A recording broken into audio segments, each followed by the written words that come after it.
Hi. Dragon energy is very influential today. Dragon energy can be split into the head and the tail, the North Node and the South Node. Mars is going to be conjuncting the South Node soon. And for us, our North Node, because it's in Virgo Pisces, the head, the North Node is in Pisces for the collective in the current transit at the moment. And our natal South Node and North Node, which we were just discussing in our long video that we created earlier today upon rising,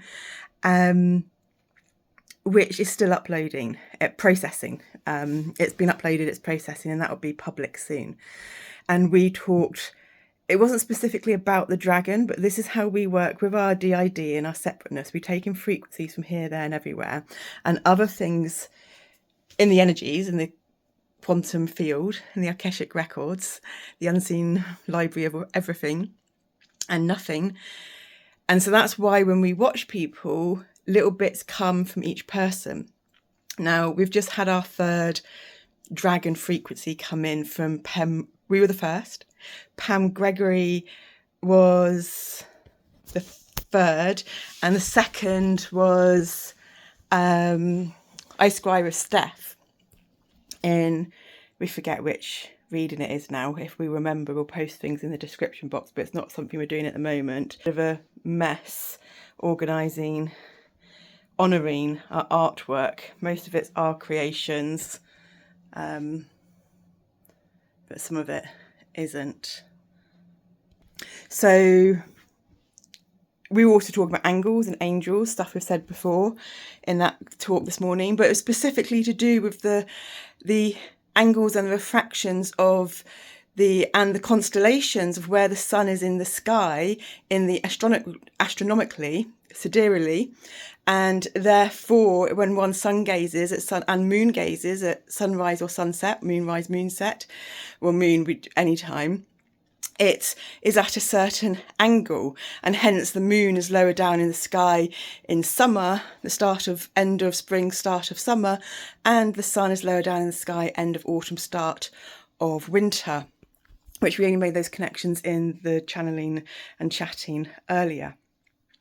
But these angles we've made way before. I think this is just the first time we're really doing it publicly and concisely, and it's to do with the mathematical programming and upgrade information that comes in through the light codes of those angular measurements that then impact the healing of the body. And this is what we've been doing for years, and we're only now just really getting the words put to everything, and it's slow.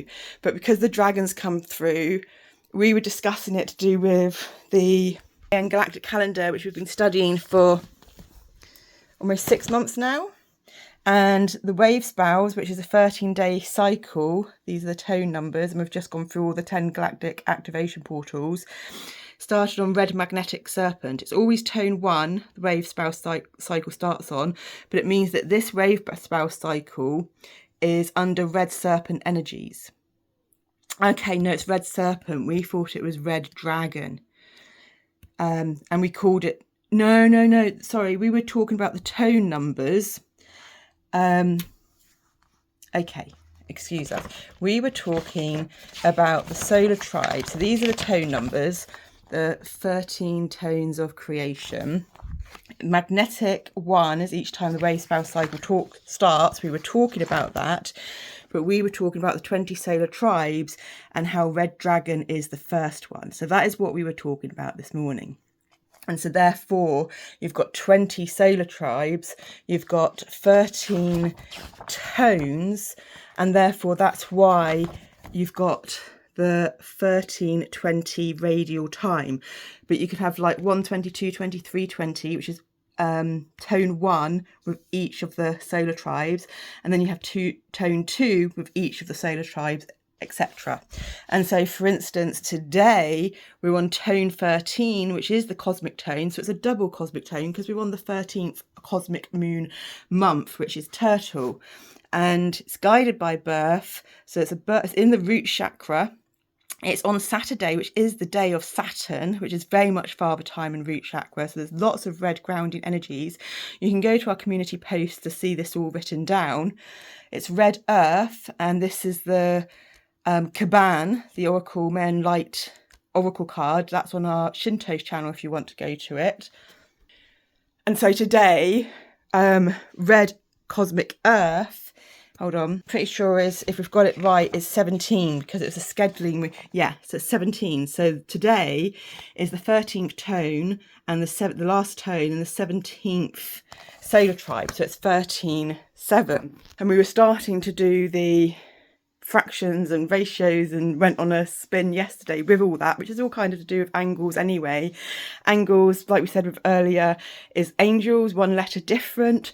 For us, we've been wanting to change the angle in our foot to affect our lower legs to heal our ascending and descending colon, because in polarity therapy, your ascending colon belongs to your right calf and your descending belongs to your left calf.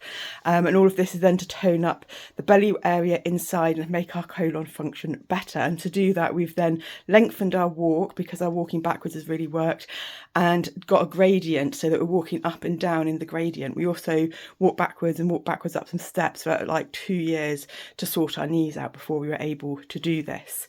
But Pam is just saying about the importance of her solar arcs, even more so than aspects, and about angles. And she's talking about the red dragon, the dragon's head, the dragon's tail of the north node and the south node.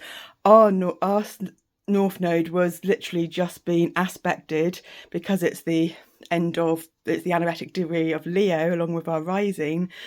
And so it's just really interesting when one puts all the bits together, because when one is a bridger, a connector, a linker of dimensions, you know, especially if they are a multiple in any aspect, and therefore dance and swim through all dimensions to then bridge all dimensions to become the whole human with depth and layers from all directional energies out, in, left, right, up, down, creating the harmony and the balance to that central void, that central point of balance, the vacuum equilibrium, as Nassim Haramein puts it.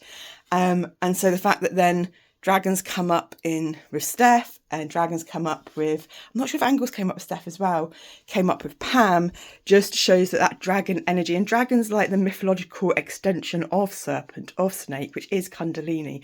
So there's lots going on with the energetics in the collective unconscious, the collective conscious. So choose your way of how to dance with it. You don't need to follow any system. And if you're following a system, are you being truly, authentically the deepest, most unique, authentic you can be? Because if one's going to be truly authentic with depth, then don't they create their own systems and their own ways, not following other people all the time? Because otherwise we're just sheep. Anyway, that's what we're about with Shinto Sai, and we just thought we'd share a little bit of how we dance and how our connections come into play. And we got excited there. We also flowers, and we've just Vincent van Gogh up that we did when we were, excuse reflection, I don't know, 16 or 14. And that's what Ren Gill's new videos have been about. So we're impressed, we're honouring our art. We've never really liked that Van Gogh one either, but now we suddenly like it. Bye!